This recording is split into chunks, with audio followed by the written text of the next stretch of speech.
News of the people, by the people, for the people. विधानसभा निवडणूक कामकाजात शाळेचा नकार, पोलिसात गुन्हा दाखल।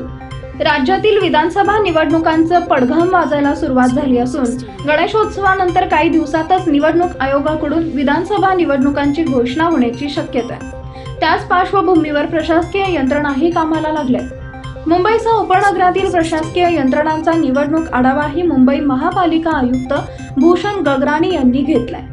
राज्य सरकारचे सर्वच कर्मचारी आणि शाळेतील शिक्षक व कर्मचारी यांचा सहभाग निवडणूक प्रक्रियेत असतो, त्यामुळे त्या दृष्टीने आता प्रशासकीय यंत्रणा जिल्हाधिकाऱ्यांच्या नेतृत्वात कामाला लागल्यात। मात्र डोंबिवलीतील एका शाळेनं निवडणूक काम करण्यास नकार दिल्यामुळे संबंधित शाळा प्रशासनावर थेट पोलिसात गुन्हा दाखल करण्यात आलाय। निवडणूक आयोगाच्या वतीनं हा गुन्हा दाखल झालाय। आगामी विधानसभा निवडणुकीच्या पार्श्वभूमीवर मुंबई शहर आणि उपनगर जिल्ह्यांमध्ये विविध यंत्रणांनी केलेल्या पूर्वतयारीचा जिल्हा निवडणूक अधिकारी तथा बृहन्मुंबई महानगरपालिका आयुक्त भूषण गगराणी यांनी बृहन्मुंबई महानगरपालिका मुख्यालयात आयोजित बैठकीत आढावा घेतला। तसेच निवडणुकीच्या कामकाजात कोणतीही कसर राहू नये यासाठी योग्य ती काळजी घेऊन सर्व संबंधित यंत्रणांनी समन्वयाने सहकार्यानं कार्य करावे।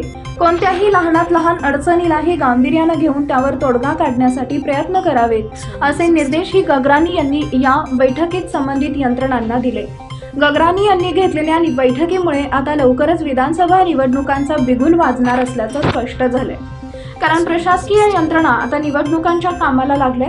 या बैठकीला अतिरिक्त जिल्हा निवडणूक अधिकारी तथा अतिरिक्त महानगरपालिका आयुक्त पश्चिम उपनगरे डॉक्टर विपिन शर्मा यांच्यासह अनेक संबंधित अधिकारी यावेळी उपस्थित होते। विशेष म्हणजे एकीकडे ही बैठक पार पडली असताना दुसरीकडे डोंबिवली एका शाळेत प्रशासनाने निवडणूक कामकाजास नकार दिल्यामुळे त्यावर कारवाई करण्यात आली आहे।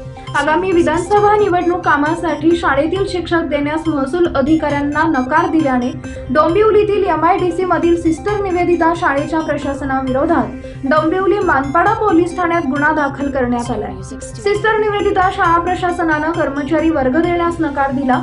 या शाळेनं निवडणूक आयोगाच्या आदेशाचं उल्लंघन केलं आणि राष्ट्रीय कर्तव्याच्या कामात कसूर केल्याने शाळा प्रशासनाविरोधात गुन्हा दाखल करण्यात आला।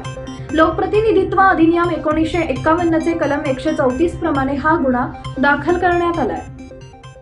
पीपल न्यूज पाहण्यासाठी चॅनलला सबस्क्राईब करा व बेल आयकॉनला प्रेस करा।